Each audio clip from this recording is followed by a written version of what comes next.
What is up, my little Deinos? Vepsis here, your coach of the Helsinki Hydreigons, and we are back for the UBL Season 3 Week 9 battle versus Rewt and his team beat the New Jersey Brobats. Make sure to check him out, his YouTube channel link will be down below in the description. Very solid guy, what I have got to know him. He's one of the console members in the UBL in itself, and what I've been able to tell, he does do a lot of different draft leagues. Throughout the past, he has been part of several leagues, and I think currently he's still doing like APA League, for example, besides the UBL for sure. So make sure to check him out. Like I said, his YouTube channel link will be down below in the description. Big shoutouts to SlackOut yet again for joining my team and providing the graphics for me, and also big shoutouts to Automatthic for yet again coming through by recording the game in itself. And this battle, I know, and this upload is a little bit late, and I do want to apologize for my behalf. My work got a little bit in the way, and then eventually I got to the point that I was like, you know what, I'm gonna do a recording session on my off days from my work and save my energy through day from to those days. So here we are, and I do want to apologize that we are late, but better late than never. So you get to see what happened in this battle. This is the second last battle for us in the regular season before the likelihood for us to make to the playoffs, but our opponent is still trying to get himself into it, and a win from this week would be huge for his chances to be still alive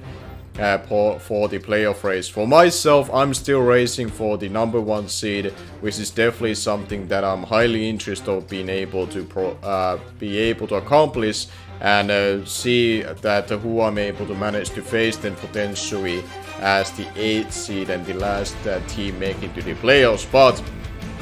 without further ado and delays, let's jump into the battle in itself. I decided to bring Celebi, Alola, Mach, Greninja, Gliscor, Moltres, and Piloswine, and my opponent decides to bring Azumarill, Serena, Necrozma, Resistil, Spiritomb, and Nihilego. He also did have Mega Camerupt, Clefable, Raikou, Noivern, and Purugly as the other 5 members of his roster that he could have brought, but he didn't. And his captains were Nihilego, which is one of the ones that he decided to bring, and also the second C captain was Noivern. So that was the matchup that we had in hand. Unfortunately, I don't have the team builder recorded, but I figured that, you know what, it's better to get the battle done and not prolong that to be the case. So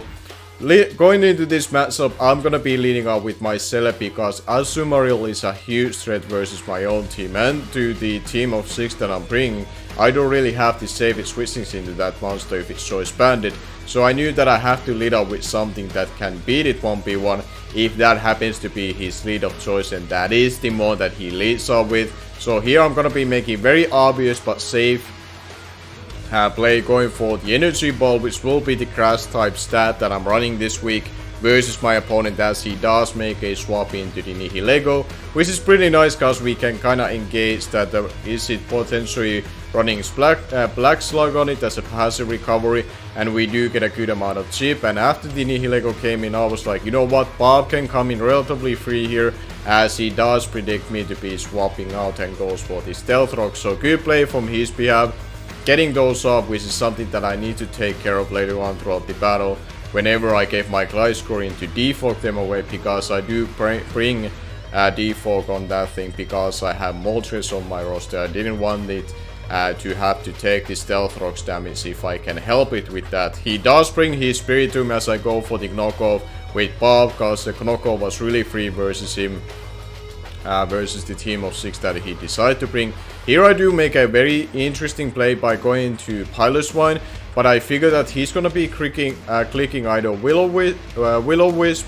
or potentially a Dark type stab in itself, but I thought Will-O-Wisp was the most obvious play he could have done, and I couldn't really swap Moltres into that play because the Stealth Rocks were up. So I decided to go into the Piloswine and then make a double into my Gliscor to make sure that he is not clicking a status move like the Will-O-Wisp,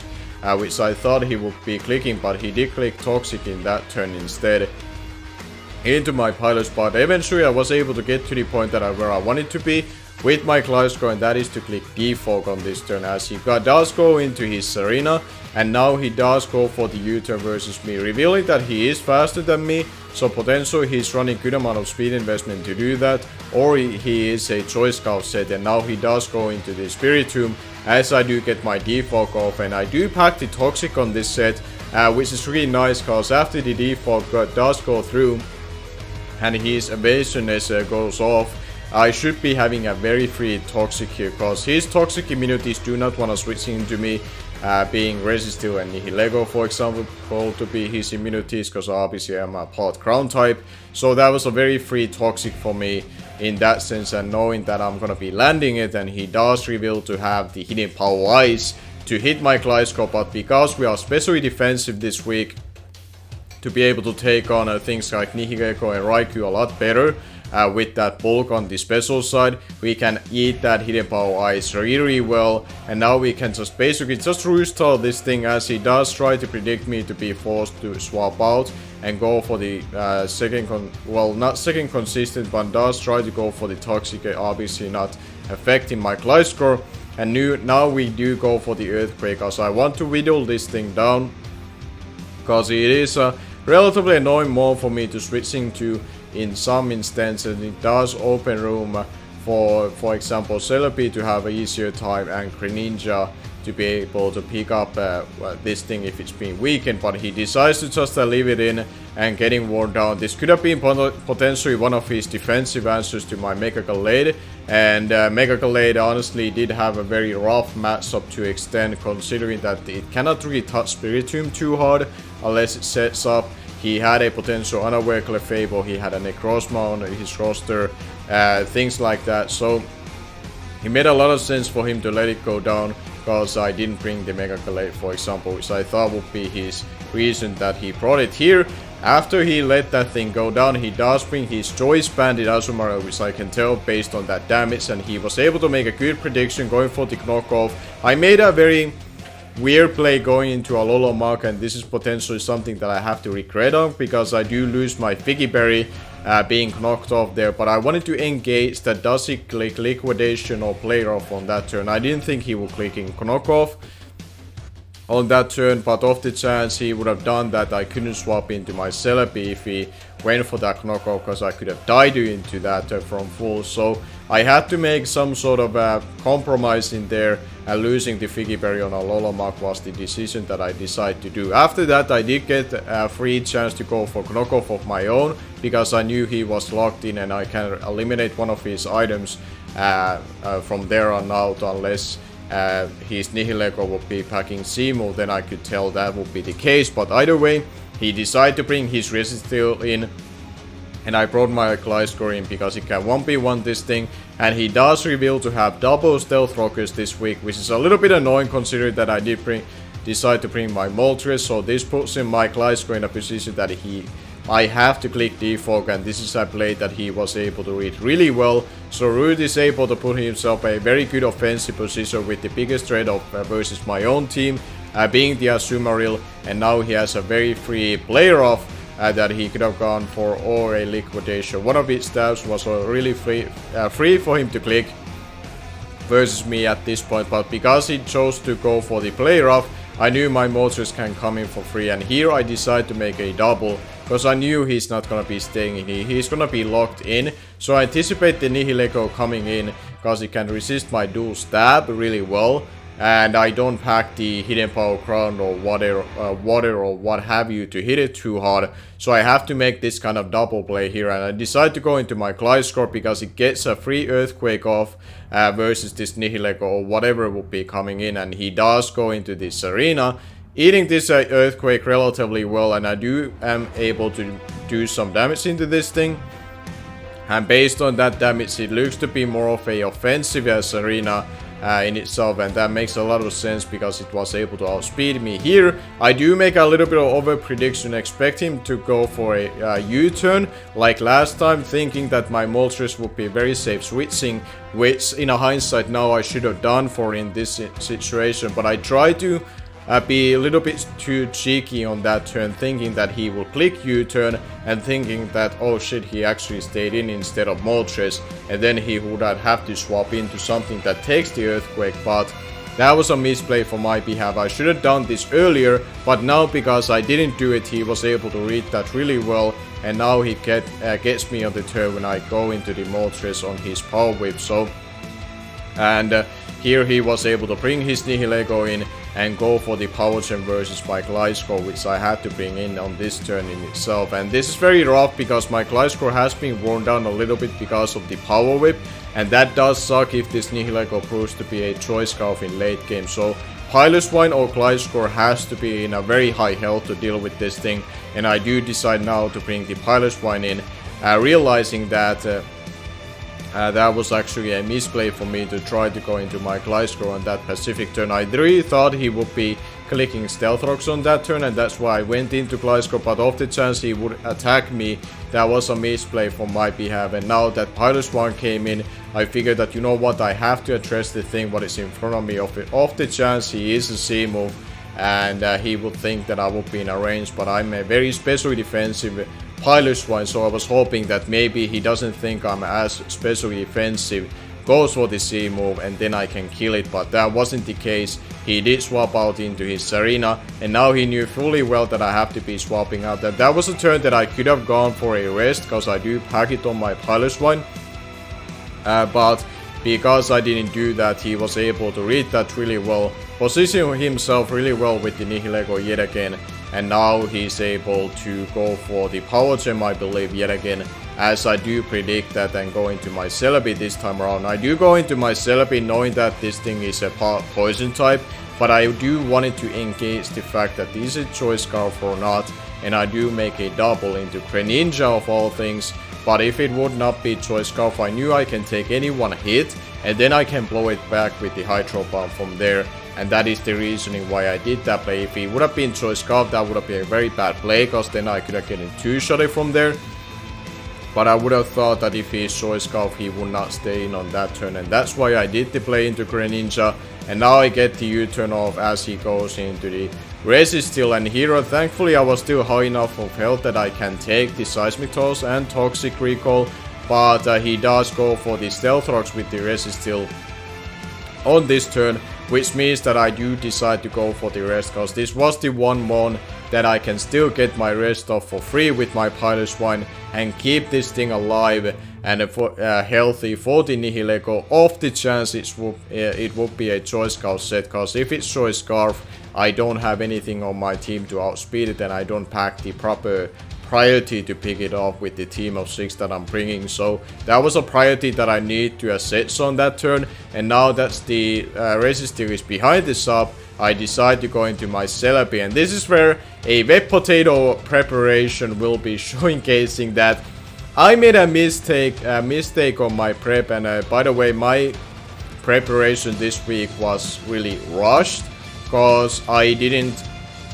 have the proper amount of time, and I should have called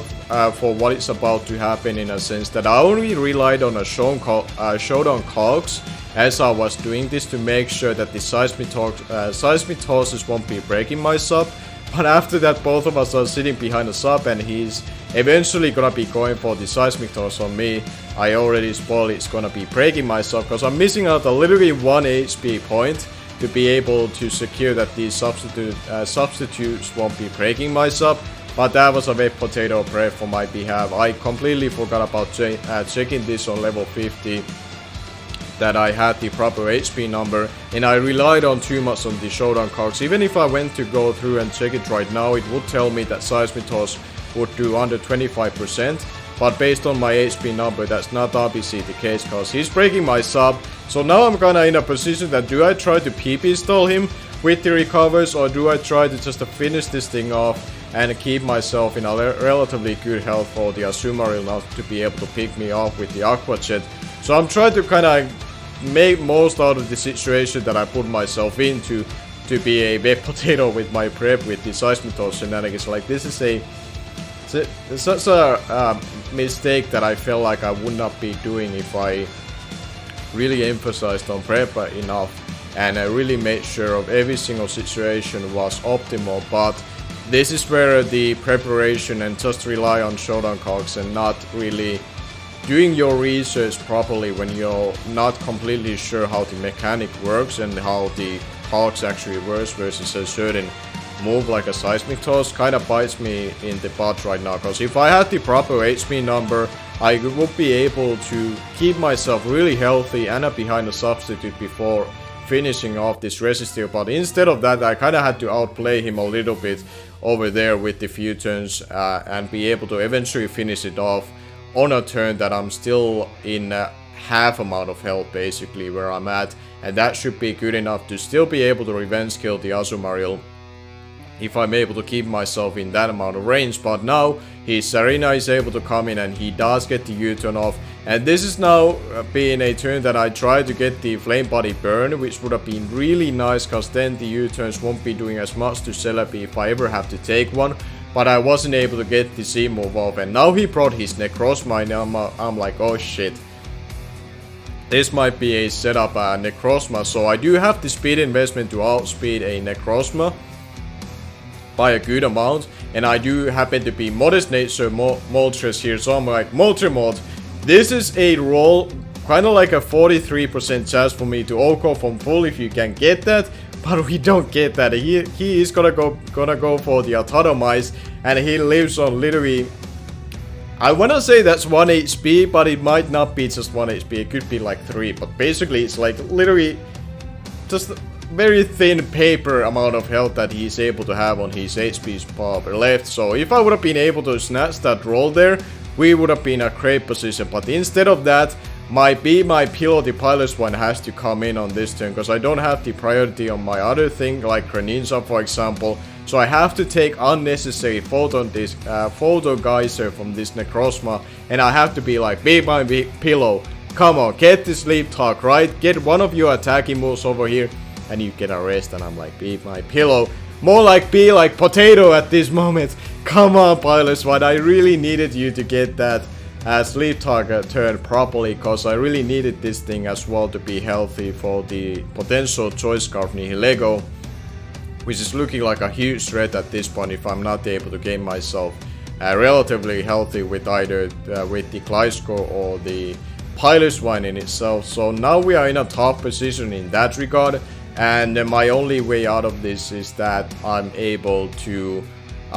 get a Celebi or something else that is able to resist its dual stab or take a neutral from it and be able to revenge it, kill it properly. Or if the Nihilego is timid, my Greninja can potentially leave a neutral power gem or sludge wave from it after stealth rocks, but not if it does get a special attacking boost. So I'm very top position in that regard, and based on that he brought his Azumarill in on that turn, I had to make a decision that I decide that I'm gonna be letting Gliscor go down, and I'm going to try to rely on Pilot's Wine instead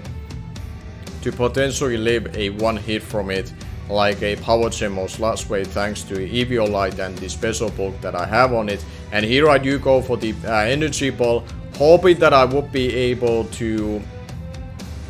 do more damage to this Serena than I was able to do. And it was a kind of like a 50-50 play that if I would swap out or stay in this scenario. But this is looking pretty much to be a wrap up for our behalf, and having to take a potential loss versus Rewt based on his Nihilego if it's gonna be Choice Scarf or not. My only way out of this is that he's not Choice Scarf, but if he is Choice Scarf, this could be the game right here. So it all comes down to this, like if he's Choice Scarf, if I can my Hydro Pump, we are fine, but he is Choice Scarf, locks himself into Dazzling Gleam, and he reveals to be Modest Nature as well after we talked afterwards the battle and we rebuild our sets, and that is going to be the game. We do unfortunately suffer a 3-0 loss to Rewt and to New Jersey Brobats, but good game to Rewt. I cannot be really upset really about, like, obviously I'm upset about taking a loss, don't get me wrong, but he just played it like really well, positioning himself to the point that he was able to sweep me with a Nihilego. And honestly, I made a couple of misplays on this game, mainly those would be that one, I let Alola Mach to be taken down early on the battle by being first knocked off by the Figgy Berry, and then I eventually sacked it. And the fact that both of my ground types eventually got worn down so quickly by the other things, and Gliscor especially by staying in on that first power wave from Serena. I could just swap into the Moltres immediately and just prevent that to be the case. And honestly, throughout the battle, I just didn't respect the Nihilego enough to the point with the other pressure that he's able to provide with the setup Necrozma and the Bandit Azumarill, to the point that I kinda lost my resources to deal with that thing in a late game, and he played it beautifully. And good game to him, and congratulations to him for the win for sure. I think besides the misplays, the biggest concerns, well, not the concerns, but the biggest downfalls for me, that why I lost this battle,